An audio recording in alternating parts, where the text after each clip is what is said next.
adelantos en el cálculo del tiempo, la exacta duración de una lunación.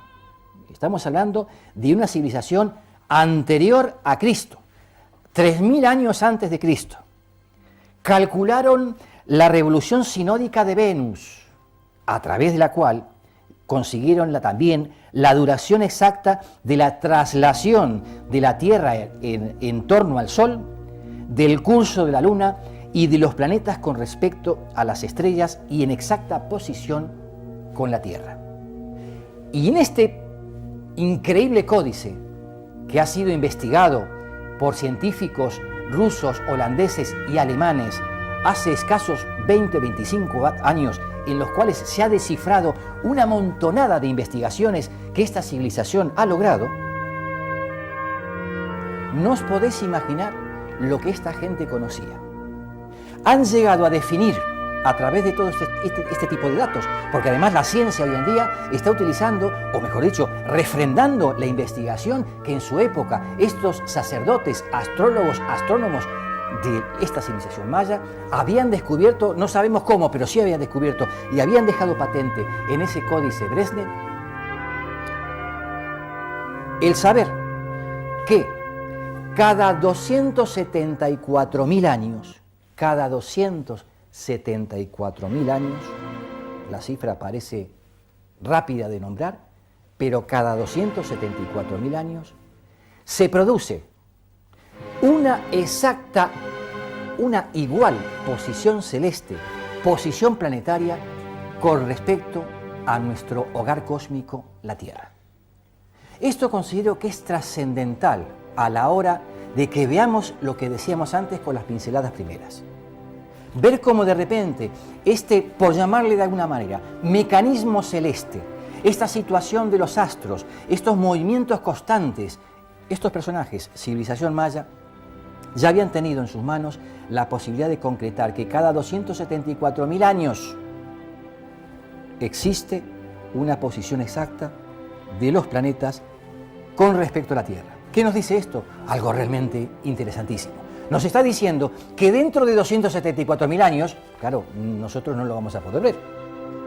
O quizás sí, porque si muchas veces no nos acordamos, y aquí entra el factor tiempo, no nos acordamos ni lo que hemos cenado anoche. Eso nos pasa muchas veces. A veces nos olvidamos o nos preguntan, ¿y la semana pasada qué hiciste? Y tienes que volver a hacer una especie de ejercicio mental para que de repente, ¿qué hice tal día? ¿O qué comí anoche? ¿O qué? Lo que sea.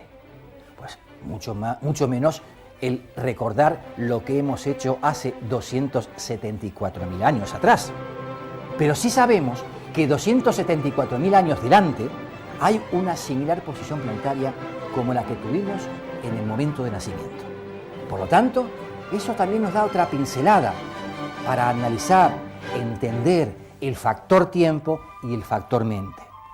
¿No sería a lo mejor tan hipotético el pensar que dentro de 274.000 años, cada uno de nosotros volvemos a aparecer físicamente en un sitio?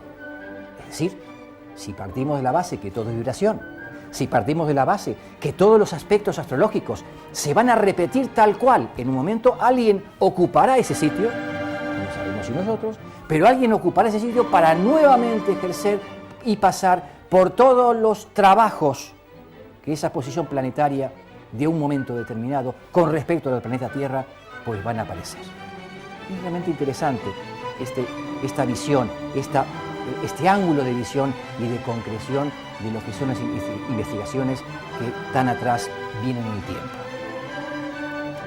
tiempo. Esta civilización además tiene un zodíaco, también trabajaban con un zodíaco, en este caso un zodíaco de 13 casas zodiacales, que también es interesantísimo ahondar y el por qué planteaban 13 casas y no 12. Pero es claro que en aquella época, 3.000 años antes de Cristo, ya tenían una visión del cosmos, tenían una visión del tiempo, del factor tiempo, que lo tenían no solamente delimitado, sino además de delimitarlo, comprenderlo de una manera determinada también. Que es lo que muchas veces nosotros olvidamos de tomar en cuenta a la hora de analizar una fecha de nacimiento. Pero recordemos siempre ese poder que decíamos al principio, que os decía al principio.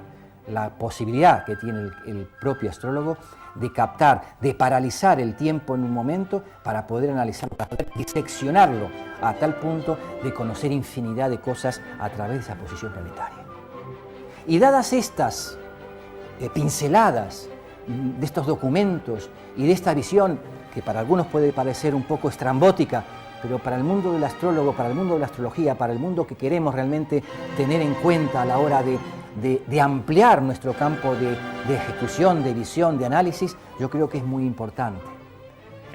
Pero esto nos lleva a lo que me ha traído aquí a la charla con vosotros. Hablábamos astrología, tiempo y mente. Y al hablar del tema de la mente, vamos a entrar directamente al aspecto fundamental de lo que la práctica astrológica puede aportar en la hipnosis clínica. Hace un momento decíamos que 274.000 años es una cifra en el tiempo que no podemos asociarla a comprenderla en toda su dimensión. Pero bueno, ¿qué pasa cuando nosotros, por ejemplo, dormimos? Cuando nosotros dormimos, estamos durmiendo, no hay una especie de reloj que nos esté marcando que estamos a 10 minutos de despertarnos, por ejemplo. Estamos soñando y a lo mejor estamos viviendo en milésimas de segundo, ni más ni menos que lo que creemos toda la historia universal. O de repente tenemos largas horas de sueño donde al despertarnos parece que no ha pasado más que un rato. Vamos a adentrarnos en el aspecto de la hipnosis. Vamos a adentrarnos en lo que vengo estudiando ya hace muchos años, en ese aspecto de la hipnosis, en la hipnoterapia astrológica. ¿Hasta qué punto la astrología nos puede ayudar?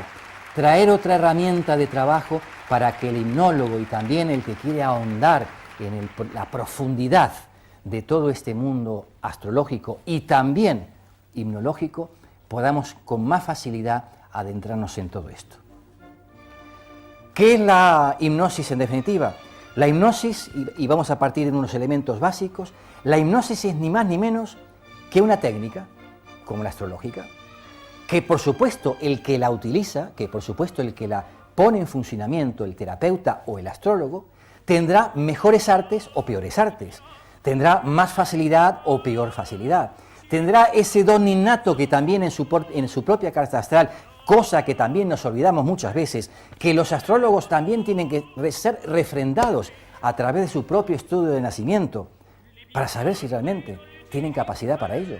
Porque es lógico, de las universidades salen miles de médicos todos los años. Eso no quiere decir que todos los miles de médicos, por mejor universidad que sea, van a ser todos buenos.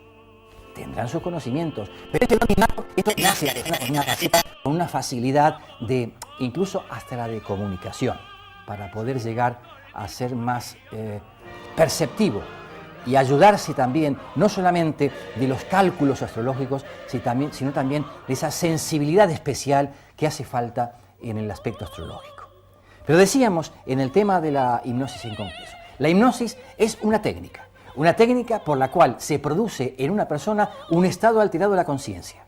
Ese estado alterado de la conciencia es ni más ni menos que lograr un sueño artificial, sin que la persona esté dormida, parece un poco extraño, pero es así, un sueño artificial para producir el duermevela, mantener un duermevela en la persona, para de esa manera se dice que hablar con el subconsciente del individuo y de esa manera ahondar en todos los aspectos de problemas que pueda tener el individuo a nivel anímico, a nivel emocional, a nivel psicológico, a nivel de ansiedad, un sinfín de elementos que a través de la hipnosis clínica se pueden tratar. Pero ¿en qué nos ayuda la astrología en todo esto? A lo largo de los años, practicando todo esto, llevándolo a cabo, trabajándolo, investigándolo, porque recordemos siempre que el investigador lo primero que tiene que hacer, lo básico y fundamental es la observación, sacar datos, pero siempre a base de observación. Y en el tema de la observación, en el aspecto de la hipnosis clínica, asociado, por supuesto, como uno ya tiene madera de astrólogo de hace muchísimos años, asociándolo a los aspectos que son ni más ni menos relacionados con los aspectos planetarios, Hay unos datos realmente increíbles y apasionantes que la propia astrología nos puede vertir antes, durante y después de un proceso hipnológico de tratamiento sobre una persona. Sobre todo quiero recordar que los tratamientos que se realizan en hipnosis clínica son aquellos que van orientados hacia solucionar problemas emocionales, estrés, ansiedad, traumas, inclusive bulimia, todo ese tipo de problemas que tienen una base donde están las emociones propias del individuo alteradas por alguna razón. Ahí es donde entra este tipo de cuestión. Pero ¿qué sucede cuando analizamos terapéuticamente a una persona en el tema de hipnosis clínica y lo llevamos al terreno de la astrología?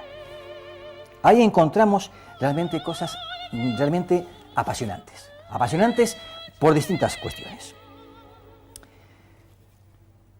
La hipnosis clínica, como os decía, su fin, además del terapéutico, es una técnica que ayuda a que la persona en un estado consciente, no está la persona nunca dormida, se le produce o se le mantiene un estado de ensoñación, primero de sofronización y luego un estado hipnótico para poder despertar, para abrir las puertas del subconsciente y de alguna manera lograr que la persona con el terapeuta se intercomunique de una forma mucho más fluida y que sea el propio individuo, a través de los comentarios del terapeuta, que vaya trabajando en ese subconsciente para solucionar infinidad de asuntos y problemas que la persona aporta.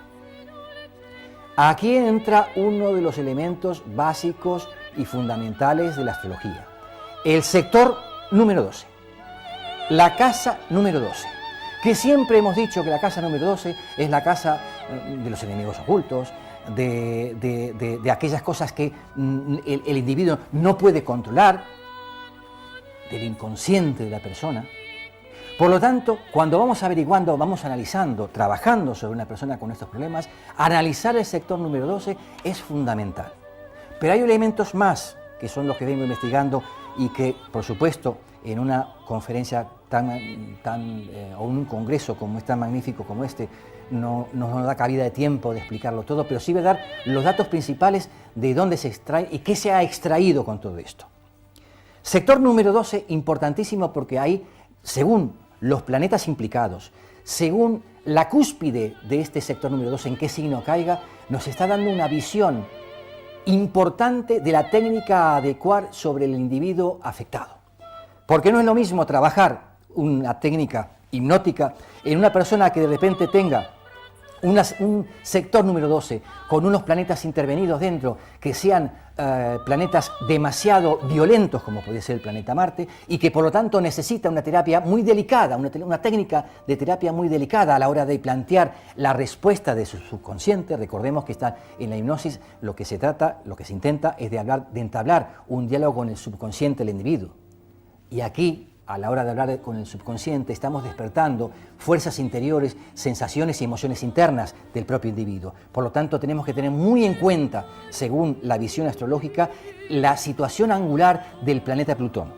El planeta Plutón, recordemos que es el planeta del inframundo, el planeta del inconsciente, el planeta que simboliza todo aquello de las profundidades, y nunca mejor dicho que en el mundo de la hipnosis, cuando se tiene que hacer una terapia porque hay problemas emocionales, porque hay problemas de alteración de la conducta, infinidad de elementos que hay que tocar y analizar y trabajar en el mundo de la hipnosis clínica, en este caso de la hipnoterapia astrológica, es importantísimo ver la situación angular con respecto a la cúspide de la casa número 12 del planeta Plutón, porque ahí nos va a delimitar, digamos, lo que sería la intensidad con que, en definitiva, tenemos que aplicar a la hora de la hipnosis la técnica hipnótica sobre la persona.